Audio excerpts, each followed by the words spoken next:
Hi friends, welcome back to my channel life of Lisa.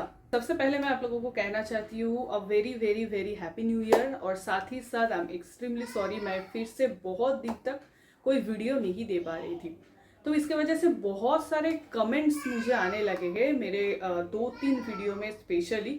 बहुत ज़्यादा comments आने लगे थे। कुछ मैं थोड़ा सा बिजी होने की वजह से उन लोगों के आंसर भी मैंने कमेंट सेक्शन पे सही से दे नहीं पाई। तो आज के वीडियो बेस्ड है वही सब कमेंट्स के ऊपर। तो वीडियो को एंड तक जरूर देखना, क्योंकि यहाँ पे ऐसे बहुत सारे कमेंट्स के आंसर मैं कवर करने वाली हूँ, जिससे आपको प्रेगनेंसी रिलेटेड जो भी फॉलिक्यूलर स्टडी है, एचएसजी टेस्ट है, उसके बाद और भी जो जो टेस्ट है, सारे डिटेल्स, इवन मेरी डॉक्टर की क्या नाम है, कौन सी लैब रिपोर्ट से मैं स्कैन करवा दी थी जिससे कि मेरी रिपोर्ट परफेक्ट आया था, वो सारे इन डिटेल में मैं इस वीडियो में आप लोगों के साथ शेयर करने वाली हूँ। तो देखिए, फर्स्ट ऑफ ऑल मुझे सवाल ये आया था कि फॉलिकुलर स्टडी में जो डेट काउंट होता है वो कैसे काउंट होता है। जैसे कि मैंने मेरे प्रीवियस बहुत सारे वीडियो में आप लोगों के साथ शेयर किया है, फॉलिक्यूलर स्टडी मोस्टली होता है पीरियड्स की 8th डे से स्टार्ट होता है। मेरा वही हुआ था, एक दिन छोड़ छोड़ के 8th day, 10th day, 12th day, ऐसे करके आपका फॉलिक्यूलर स्टडी होता है, जिसमें आपके अंदर जो मतलब एक का जो साइज है वो देखा जाता है।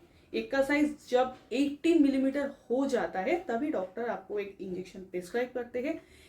उसके बाद उसके कुछ टाइम 36 आवर्स बाद आपको फिजिकल रिलेशन रखना होता है, और उसके बाद देखा जाता है कि आपका एग रप्चर हुआ है कि नहीं। अभी मैं बताती हूँ ये डेट कैसे कैलकुलेट करते हैं। देखिए, पीरियड्स जिस दिन आपका स्टार्ट हो रहा है दैट इज डे 1, उस दिन से आप अपना डेट काउंट कीजिए। और जिस पीरियड की स्टार्टिंग डे है डे 1, उस हिसाब से आप डे 2, डे 3, डे 4, डे 5 करके जो डे 8 है वो डे से आपका फॉलिक्यूलर स्टडी स्टार्ट होता है। मेरा फॉलिक्यूलर स्टडी 8th डे से ही स्टार्ट हुआ था। पीरियड्स के बीच में 3rd day, 4th day, 5th day, ये टाइम पे कभी भी डॉक्टर आपको फॉलिक्यूलर स्टडी प्रेस्क्राइब नहीं करेंगे।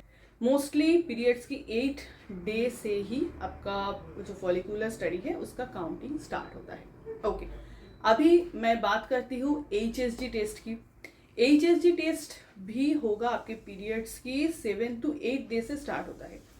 मेरा जैसे मुझे याद है वो टाइम पे मेरा पीरियड्स का डेट था 1 तारीख को, तो वो 1 तारीख डे 1 है, उस हिसाब से आप काउंट कीजिए। मतलब 2 तारीख हुआ डे 2, 3 तारीख हुआ डे 3, ऐसे करके जो 8th डे है वो डे पे डॉक्टर ने मुझे एचएसजी टेस्ट प्रिस्क्राइब किया था। ये अपने डॉक्टर से कंसल्ट कर लीजिए।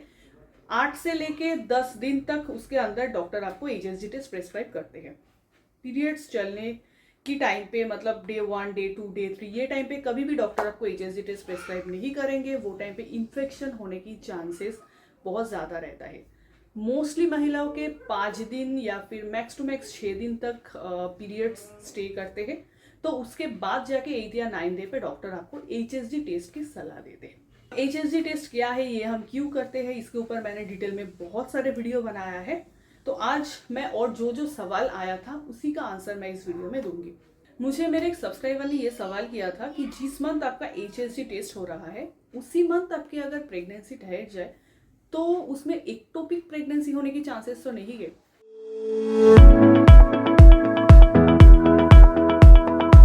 जी नहीं, ये गलत फहमी में मत रहिए, क्योंकि मेरी खुद की एक्सपीरियंस है। जिस मंथ मेरा एचएसजी टेस्ट हुआ था, 9 तारीख को मेरा एचएसजी टेस्ट हुआ था, ध्यान से सुनिएगा। 30 तारीख तक भी मेरा पीरियड्स नहीं हुआ था, एज मुझे पीसीओडी था। डॉक्टर ने मुझे 10 दिन वेट करने के बाद जाके फिर से टेस्ट करने के लिए बोला था। तो 10 तारीख को मैंने फिर से टेस्ट करवाया था, मेरा प्रेगनेंसी रिपोर्ट पॉजिटिव आया था, और मुझे एक्टोपिक प्रेगनेंसी ये सब कुछ भी प्रॉब्लम नहीं था। बिल्कुल एक नॉर्मल हेल्दी प्रेगनेंसी था मेरा। तो ये गलतफहमी अब दूर कर लीजिए कि जिस मंथ आपका एचएसजी हो रहा है उसी मंथ आपका प्रेगनेंसी है तो ये एक्टोपिक प्रेगनेंसी है, वैसा कुछ नहीं होता है। छोटा मोटा अगर आपके ब्लॉकेज है तो वो एचएसजी टेस्ट से ही हट जाता है। उसके बाद आपको और कोई अलग से टेस्ट करने की ज़रूरत भी नहीं है। तो एचएसजी टेस्ट से ही आप इजीली कंसीव कर सकते हो अगर आपके फैलोपियन ट्यूब में बहुत बड़ा कुछ ब्लॉकेज नहीं है। ओके, नेक्स्ट सवाल बहुत ही कॉमन सा सवाल है, एचएसजी टेस्ट कितना पेनफुल है, क्या मैं बियर कर सकती हूँ। देखिए, मेरी खुद की एक्सपीरियंस से मैं आपको बोल रही हूँ, पीरियड्स में जैसे क्रैम्पिंग होता है वैसा ही क्रैम्पिंग, थोड़ा सा उसका इंटेंसिटी हाई रहता है, वैसे टाइप का आपको दर्द होता है ड्यूरिंग एचएसजी टेस्ट। 10 से 15 मिनट का समय लगता है एचएसजी टेस्ट में, लेकिन ये बहुत ही यूजफुल टेस्ट है। मतलब मेरे लिए तो ये बहुत ही यूजफुल सा एक टेस्ट रहा है।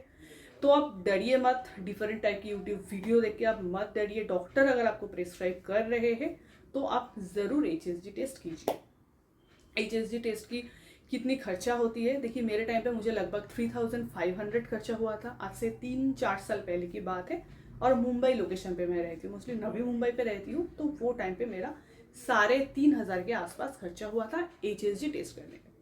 अभी बहुत सारे लैब ऐसे हैं जो कि विद एनास्थेशिया आपके एचएसजी टेस्ट होता है। मेरा नहीं हुआ था, मेरा विदाउट एनास्थेशिया हुआ था। तो आप अगर चाहते हो आप विद एनास्थेशिया भी एचएसजी टेस्ट कर सकते हो।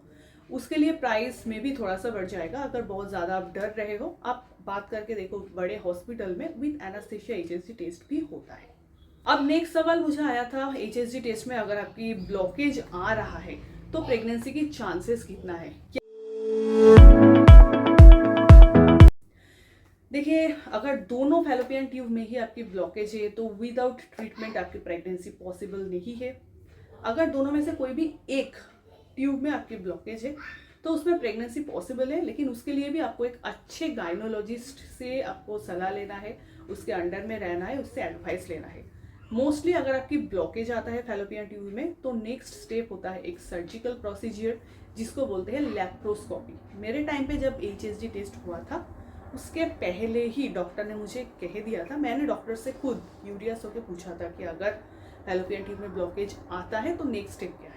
उन्होंने मुझे बोला था लेप्रोस्कोपी एक सर्जिकल प्रोसीजर है जिसके लिए आपको हॉस्पिटल में 1 से 2 दिन एडमिट रहना पड़ता है। उसके बाद बहुत इजीली आप कंसीव कर सकते हो। दूरबीन जांच होता है, दूरबीन से देखा जाता है कि उसके अंदर कोई टिश्यूज वगैरह एक्स्ट्रा है या नहीं, और उससे आपका जो ब्लॉकेज है वो हटाया भी जा सकता है। So don't worry.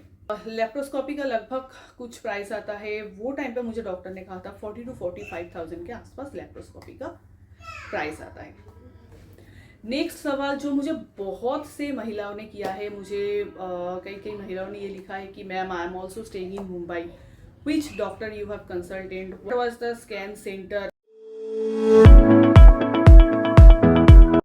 सो मैंने आज तक कभी आप लोगों को ये डिस्क्लोज नहीं किया, लेकिन हाँ, अगर मेरी कहने से आप लोगों को हेल्प मिलता है, खास करके जो लोग आप नवी मुंबई साइड पे रहते हो, तो मैं ज़रूर आप लोगों को कहना चाहूँगी। देखिए, मैं रहती हूँ डोंबिवली साइड, मतलब डोंबिवली स्टेशन या तो फिर कल्याण स्टेशन, दोनों स्टेशन ही मैं जहाँ पे रहती हूँ वहाँ से नज़दीक आता है। तो वहाँ पे एक स्पोंदन स्पेशलिटी क्लिनिक करके एक क्लिनिक है, वहाँ पे डॉक्टर ज्योति चंदन है। आप अगर गूगल करोगे तो आपको इजीली मिल जाएंगे, उनके रिव्यू बहुत अच्छे हैं। डॉक्टर ज्योति चंदन, वो थी मेरी डॉक्टर। अराउंड 1 साल तक मैं उसके अंडर में थी। मेरा जो भी हुआ था फॉलिकुलर स्टडी, मेरा HSG test, even during pregnancy मेरा अप टू 5 मंथ तक जो भी स्कैन रिपोर्ट हुआ था, जो भी डाइट उन्होंने मुझे फॉलो करने के लिए कहा था, पीसीओडी के लिए जो भी डाइट उन्होंने मुझे बोला था, एवरीथिंग मैं उसी के ही अंडर में थी। मैं फिर से बता देती हूँ, उनके नाम है डॉक्टर ज्योति चंदन है। मेरे घर से कुछ 10 ही मिनट की दूरी पे वो रहती है। स्पोंदन स्पेशलिटी क्लिनिक करके उनकी क्लिनिक है। तो मोस्टली 1 या 2 दिन पहले उनकी अपॉइंटमेंट लेना होता है, और डॉक्टर मैडम बहुत अच्छी है। अभी मैं स्कैन की बात करती हूँ। देखिए, ड्यूरिंग प्रेगनेंसी मेरा जो स्कैन हुआ था, वो सारे स्कैन मैंने किया था वाशी सोनो स्कैन से। मुझे इसके बारे में भी बहुत सारे कमेंट्स आए थे कि मैं नवी मुंबई साइड रहती हूँ, कौन से स्कैन सेंटर के ऊपर हम लोग बिलीव कर सकते हैं, आपने कहाँ से किया था। जैसे आप लोगों को पता है, मेरा anti scan double marker test का रिपोर्ट बहुत ही खराब आया था, हाई रिस्क आया था, उसमें मेरा T21 पॉजिटिव आया था। तो वो मोस्टली हुआ था, मैंने एक एकदम रिनाउंड नहीं है, एक लोकल लैब से मैंने करवाया था, उसके नाम मैं नहीं ले रही हूँ। उसके वजह से रिपोर्ट गलत आया था। फिर डॉक्टर ने मुझे प्रिस्क्राइब किया था वाशी की सोनो स्कैन से करवाने के लिए, वो बहुत ही रिनाउंड एक स्कैन सेंटर है। वहाँ से मैंने डबल मार्कर टेस्ट, ट्रिपल मेरा जो भी, उसके बाद अप टू 5th मंथ तक एनोमली स्कैन, जो इंपॉर्टेंट स्कैन वगैरह होता है, सब कुछ मैंने वाशी सोनो स्कैन से ही करवाया था। एंड दिस वॉज एक्यूरेट, क्योंकि आफ्टर 5 मंथ मैं कोलकाता में गई थी।